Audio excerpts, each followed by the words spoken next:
Already 6টা 12 বাজে।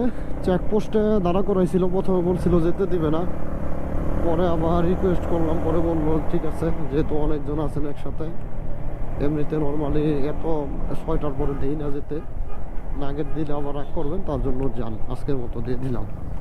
তো স্যারকে ধন্যবাদ জানিয়ে আমরা এখন আবার ফ্রান্সের দিকে যাচ্ছি।